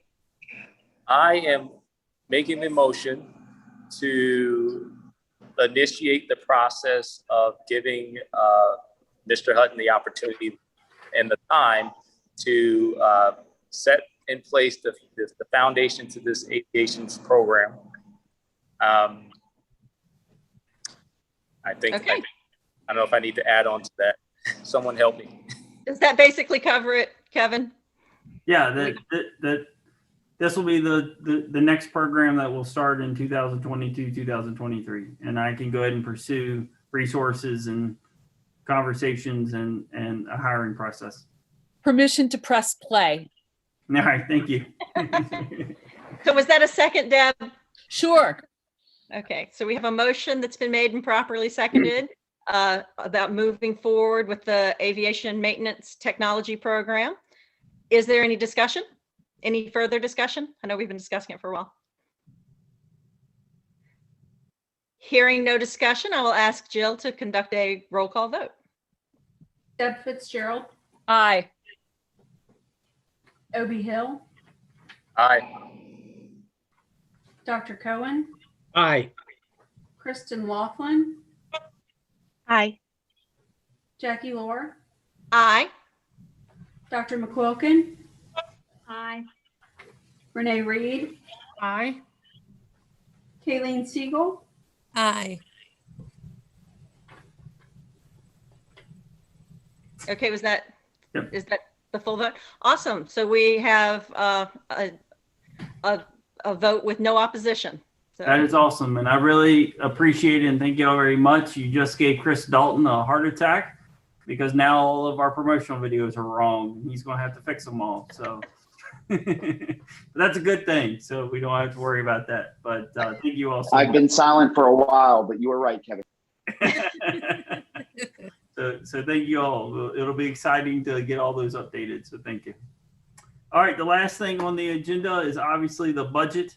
The only thing that was changed was Cheryl Mast asked for a 3% budget to be discussed tonight and hopefully approved. So everything is exactly how it was when I presented it in December, except for the 3% and one other thing, and I'll get to that really quickly when it actually shows it in a graph. But there is the last year's budget was 610 with the 3% in January that we talked about in December, the 3% that Rockingham is asking for next year.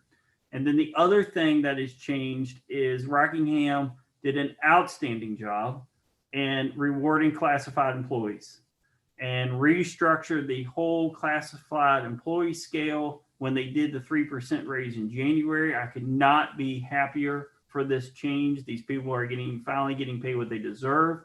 And it's going to be so much easier to hire people in this field with these changes. So I very much commend the Rockingham County School Board for this. But obviously that created another bump in our budget for next year. So with those three bumps, 6% raise pretty much if you add the two together, and a new classified salary scale, that's what has created the 6356735. I added no money anywhere else. Did not add any money to any other allocation of funds or line items. I just don't think with COVID right now, that's appropriate. And with me desperately going to be asking for a massive CIP project, probably in the next year or two, I need to work. That's where I need to be asking for more money right now. And again, like we talked about, the possibility of maybe have to hiring another teacher next year. The proposal, just like I proposed in December, does include one new position as the culinary arts assistant, but then it also is the restructuring of our adult CNA health careers. And again, I broke that down of how it's not a minimal cost, but a very low cost in order to restructure because of the using of other funds in order to get to the adult CNA. And like we talked about in December, this is desperately needed because of the 1 to 10 clinical rotation required by the Board of Nursing. And for us having so many students in our health careers classroom, we need more resources for that to happen. And this is a way to make it happen without having to hire another instructor and start from scratch. So we're just, again, trying to be as fiscally responsible as we possibly can with the resources that we already have and just adding a little bit more there. So those are the two positions that I'm requiring or asking for. Again, the culinary arts assistant, that we call it the culinary arts complex because it is 3 separate rooms, and that assistant is needed for supervision. As you know, we have the bistro, we have the restaurant, and then we have our kitchen. And it's very hard for our instructor to get done what she needs to get done and be at 2 places at one time. We band-aided it about 2 years ago by putting cameras in the rooms. So that if we had issues, we had a way of monitoring, but I still don't think cameras is anywhere as effective as having an actual individual in that classroom helping with the culinary arts. Those numbers are increasing with Chef because Chef is as outstanding as she is. We're starting to see that enrollment finally rebounding from it being very weak before Chef came on board.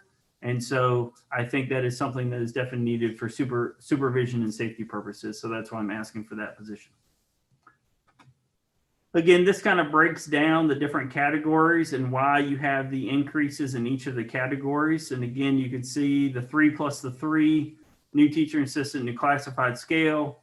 Again, 3 plus 3, and it is all broken down for you. But you can see it never says anywhere on there, I need more money for site improvement or I need more money for repairs and maintenance.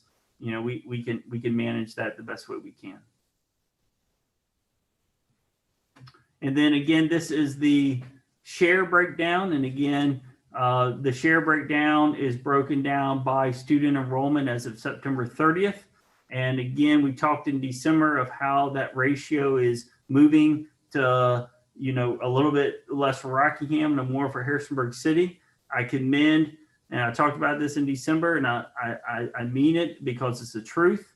It's all because of Dr. Richards. It's all because of his leadership. It is all because of him allowing MTC to be the forefront of elective opportunities for his students.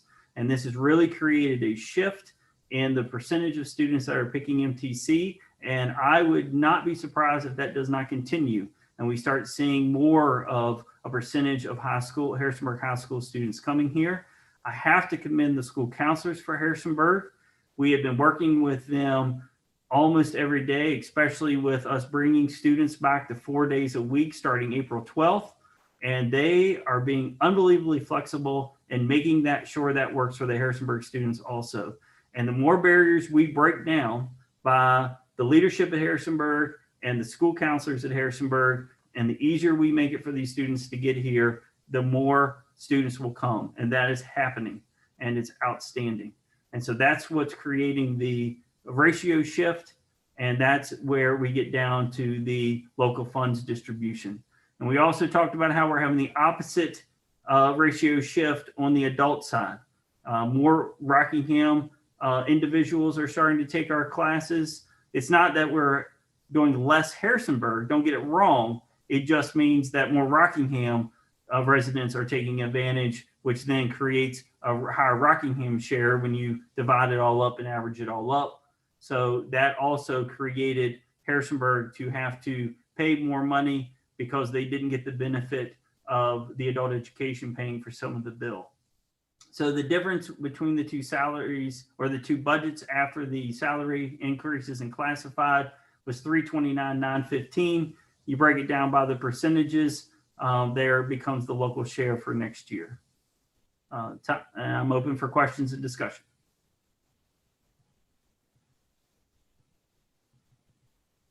Harrisonburg, we know how to pick the good ones, Kevin. That's right. Rockingham didn't do too bad themselves either, so I think we're good to go on both sides. I just made a call, Kevin, over to counseling and said no more veterinary. So All right, thank you.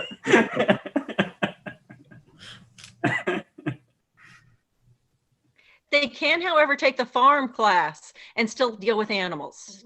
They can. We need numbers there, so that discussion may come very soon, unfortunately, but we're still working on that. All these problems are good problems to have, though. That's right.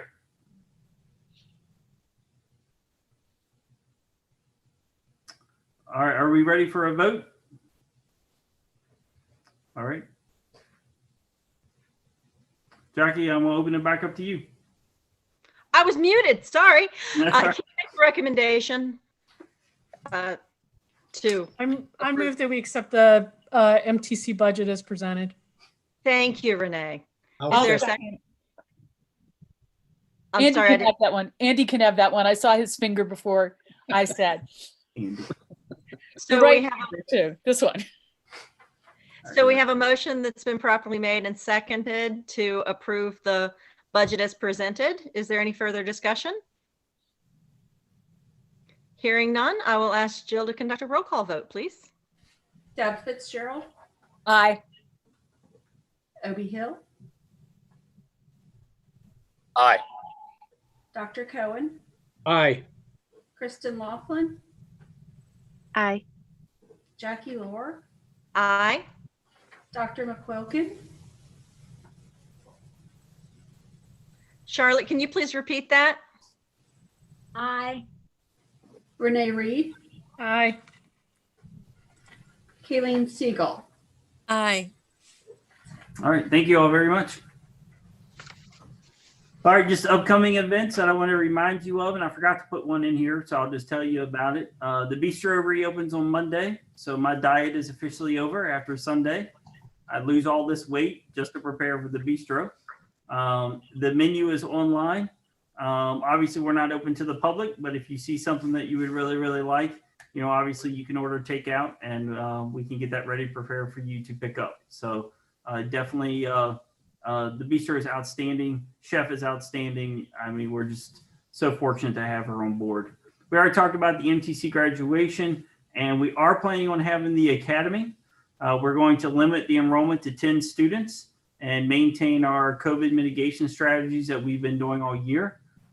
We should be getting that classroom schedule out right after spring break, and it will fill up very quickly because 10 slots is not very many. And we are not, usually we go up to like 18, 20, we'll hire another teacher, we'll figure all that out. We're not doing any of that. We're sticking at 10 just to make sure we maintain our COVID administration strategy. So we'll definitely fill up very quickly, but we feel like we've done so well this school year. We feel like we can reopen that program back up, and we're definitely planning on doing it. The other thing that I did not put on here is our auction.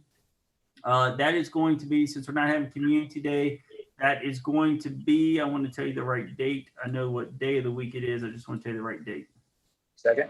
That's going to be Thursday, May the 20th. And I believe it's either 5 or 5:30. And we've got something really, really special this year that Obie knows all about. And I'm hoping Obie shows up. But we did not build a house this year because we built a tiny house. And the difference this year is usually the house is only about halfway through construction and people have to buy it. They then have to pay about $10,000 to get it moved. And then they have to probably put about 40 or 50 in it to finish it. The tiny house is going to be completely done. Appliances, everything. You are literally going to be able to buy the tiny house on the 20th, hook it up to a truck and drive it off the campus, and you can live in it that night. It's going to be that done. It's got its own split level air conditioning. It is all wood on the inside, wood walls, wood ceiling. It is unbelievable. And I see green. So we're really excited about this tiny home. So we're almost done with it. And our advertising is going to be, we're going to park it where the old MTC sign used to be, if any of y'all remember that sign. And we're going to park it out there on the street, lock it down so nobody can steal it, obviously, and just let people drive by it for like a month and get very interested. We also are going to have about 8 vehicles and a motorcycle that, because we didn't have the auction last year, it got bigger. So we're also going to make a U of the vehicles and the motorcycle that we'll be auctioning off to that we have flipped. And we have 2 years of surplus material. So I will be going to the school board meeting on May the 10th to get you all to approve a very long list of surplus items for us to auction. So it's going to be a big night, big fundraiser moneymaker for us, but I'm really excited about this tiny house. And if anytime you are driving by MTC, you all would like to look at it, please stop by and I can give you a tour. So it is phenomenal. And it is built by our building maintenance management students.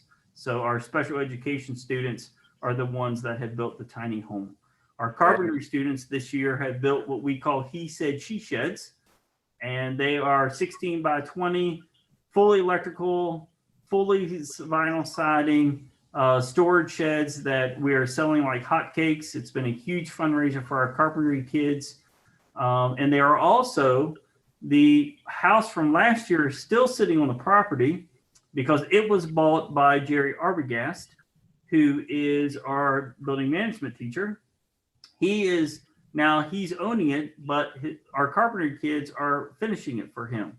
So he's buying all the materials and giving it to the carpentry kids. And now they're learning how to finish a house. So now their skill set's even getting better than it has done in the past. And that house will probably, again, sit on our campus for a time next year because it's still being finished and completed. And then he's going to take it to his property. But we're going to stay in the tiny house market for a while. I'm just excited. And if we can get some people from DC to come down, I know Obi doesn't want to hear this, but if we can get some people from DC to come down, we can really jack up that price. And so we're going to see how well we can do.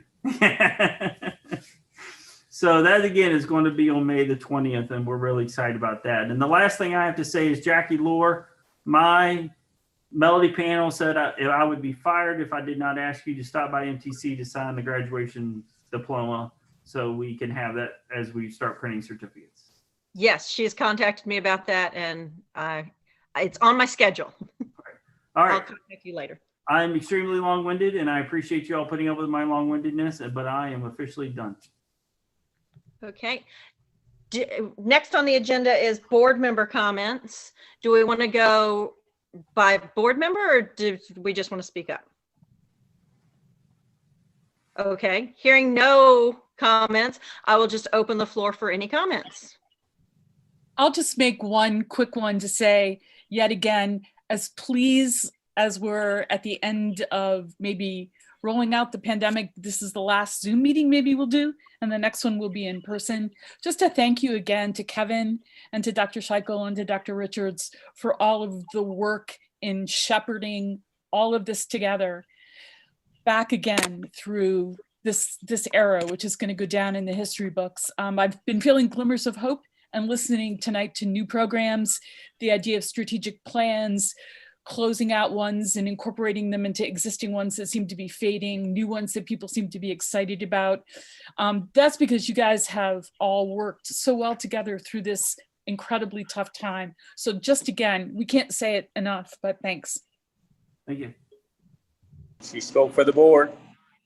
Yeah. Thank you.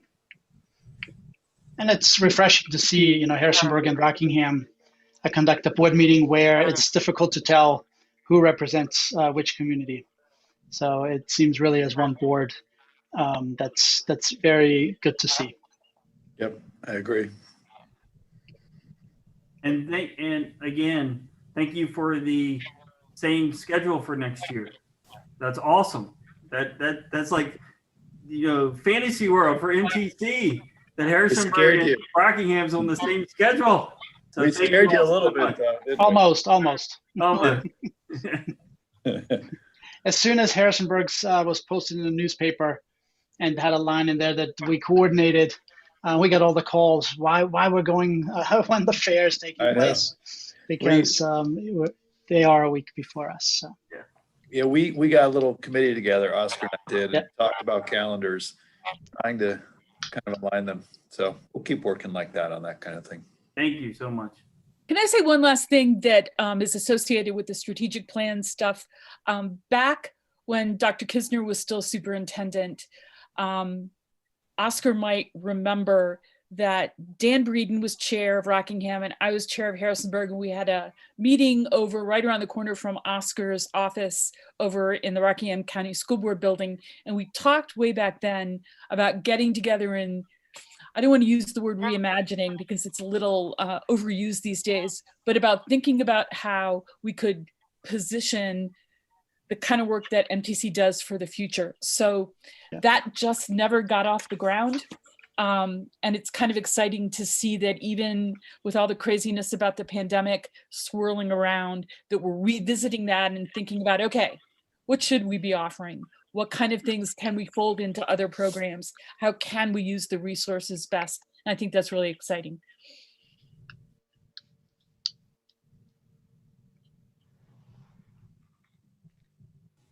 Thank you, Deb. Are there any other comments by any other board members? I would just like to take this opportunity to thank each and every one of you. It is truly an honor to serve on this board with all of you. And I think we have a great staff to work with, and I just really appreciate everybody's hard work. Are there, now I'm going to move to other business. Is there any other business? Hearing none, I'm going to go ahead and adjourn the meeting. Thanks to everyone. Thank you all. Have a wonderful night. Safe travels home. Yep. Good night, everybody. Good night, everyone. Night. Have a good one, guys.